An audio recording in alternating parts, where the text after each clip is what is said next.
Wifehood. Does that even work? Someone tell me if that's a word. According to Google, it's a word. Alrighty then.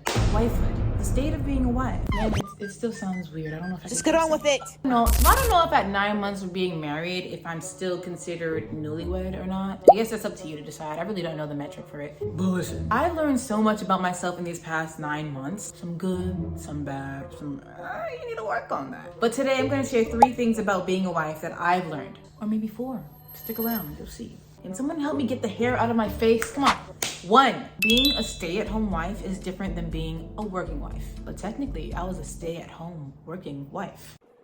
And to me, there's technically still a difference. For the first 5 months of our marriage, I was a remote worker. And I know that some people might think that being a remote worker just frees you up of all the time in the world to just do whatever you want to do. But it doesn't. Don't get me wrong. There are certain luxuries that come along with being a remote worker. Like, you don't have to travel 3 to 4 hours a day to and from an office building. You can wake up a bit later if you feel like it. You can have lunch right here in the crib. You don't have to deal with co-workers if you want your solitude, because I like my solitude. Yeah, it's great, but depending on your job, you can sometimes be more likely to stay at the computer for longer during the day. Longer than you would if you were at the office. As a remote working wife, I found myself clocking out later than I would if I was in office. And sometimes I really don't know why. Sometimes I just feel like, they knew I was at home, so, they just expect me to be able to just be there. I don't know. Sometimes people just liked being at the office, so they just expect you to like being at the office. Like 5 o'clock came around and people were still working, and I was just like, go home. Bro, I'm going home. I want to sleep. A lot of people were online after hours. I didn't enjoy that. That wasn't my cup of tea. So whenever I had to do that while being home, I was miserable. But here's the point. Sorry, I just have to vent. Even though I was a remote worker, I still felt the effects of having to work 8+ hours a day. And that would affect my effectiveness in domestic work. You see what I did there? That was nice. It'll be difficult for me to find time to make dinner before my husband got home. Sometimes we would have to eat late. Sometimes we would have to eat out. Wasn't really able to do the laundry, the dishes, clean up, because my time was restricted to just sitting on that laptop all day and making sure I got the things I needed to get done. And then most of the time when I was finally able to sign off, I just wanted to relax. I just wanted to go to sleep. I didn't want to have to do anything around the house, but I knew I couldn't. My responsibility was to take care of all the domestic chores in the house. And I didn't have a problem with that. I just didn't have the energy or the mental capacity to deal with it after working. So after having to leave my job, I got to experience what a real stay-at-home life was like. And I like it. I must say I like it. I had certain liberties that I didn't have before. So I'm naturally not an early riser, like getting up at 6 o'clock. I don't naturally do it. I'm usually just up at that time because Calvin gets up at 2. But now I wake up whenever my body is ready to, and I can go to the gym. I can make solo trips to the grocery store early and have dinner prepared before Calvin gets home. I can delegate time to washing the dishes and doing the laundry and cleaning up here and there and all that stuff, all the good stuff. And now since I don't have to work for anyone else or another company or just sit at a computer all day long, I have time to put into building our brands and our businesses, which is something I always wanted to do.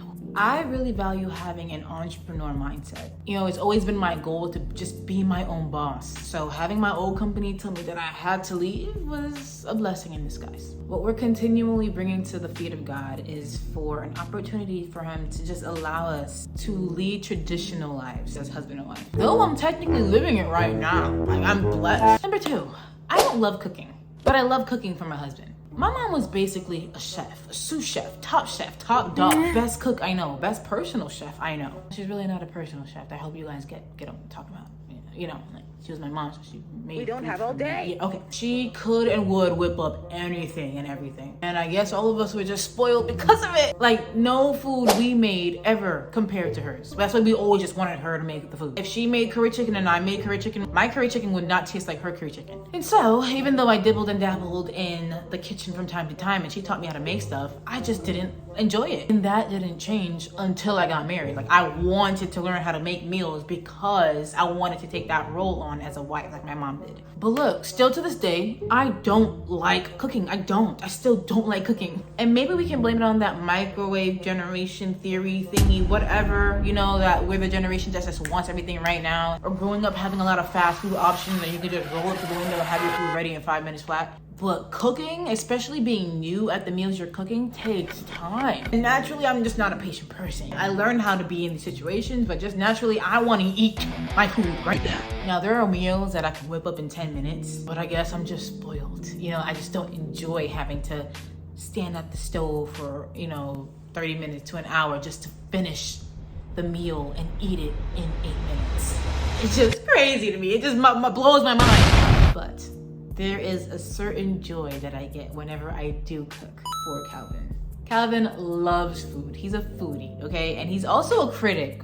Low-key, high-key, low-key a critic. So taking my time to cook a meal that he likes or he's never tried before just brings me so much happiness because I want him to enjoy it. Even if I don't know if he is, I hope he is. So I'm just trying my best to make it taste good, and I'm watching his expression every time he eats. Like, you better like this. Because I put thought and care and time into it for him to enjoy. And always, 100% of the time, he is appreciative. So that would be why I like cooking, at least for him. And 3, most of y'all gonna jump out your chairs, but I want to be submissive. I want to be a submissive wife, as the Lord calls us to be. Now, don't click off, okay? Don't click off. The devil is having a field day with modern day feminism. We're not talking feminism like Esther, Esther was out there, bro. I gotta reread Esther, actually. But Esther did that for her people. It almost seems as if modern day feminism wants to just eradicate masculinity altogether. Like, or they want to be masculine themselves or take on that masculine role.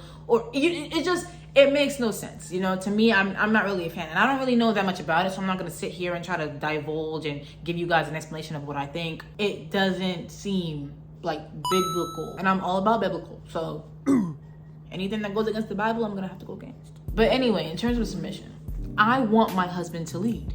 I want him to take charge. I want him to set the boundaries. I want him to establish the security, the provision, the protection. I want him to do all that. That's a luxury for a woman. I don't know where we ever got the idea that submission equals walk all over me and treat me like a dog in the street. Submission is a sign of respect to your husband's authority, to his role, to him. Listen, you know what God did say in Genesis? That we as women would want to rule over our husbands. Our fight will always be for our husbands. And that's just not how it's supposed to be. That's not how God intended it. So this is not a total surprise. You know what? Everything that's happening right now, trying to make women do men's roles and men do the women's role, it's not surprising. We already should have anticipated this happening, but sheesh, no. I don't want that for me. I don't want that for my home. I don't want that for my family. And I'm glad that Calvin and I are on the same page. Having a man that is God honoring, knows his God-given role as head of the home, head of the household, and wants to do nothing but fulfill that in your house, why would anyone ever look at that and think that's evil? Like, how is that evil to have a man who wants to protect you, to cover you, to pray over you? What? And being submissive doesn't mean you can't think for yourself or speak your mind. That's not what it means. It doesn't mean shut up and do exactly what I tell you. That's not what it means. So yeah, I want to be submissive. I want it. Like, sign me up all day. I mean, I am signed up. I don't know where we have gotten in society where submission is just the devil's spawn of a word. Like, what is happening right now? And don't forget, me and my husband are now one flesh. So the way he treats me is ultimately how he's treating himself. A God-honoring man and a biblical man would understand that. And in some way, he's also submitting to you because God commanded him, love your wife as Christ loved the church. What did Christ do for us? Die. Do you hear the men harping about how unfair that is? No! It's crazy. It's crazy what the devil twists and just lets people believe, and people just eat it up and spit it out without even comprehending it. I love being a wife. I do. This was the best blessing that I never saw coming, and I'm learning a lot, and I don't want to stop. But yeah, it's about time for me to start making dinner, so see ya. Okay, I may enjoy cooking a little. Just a little bit. Seriously, just a little bit.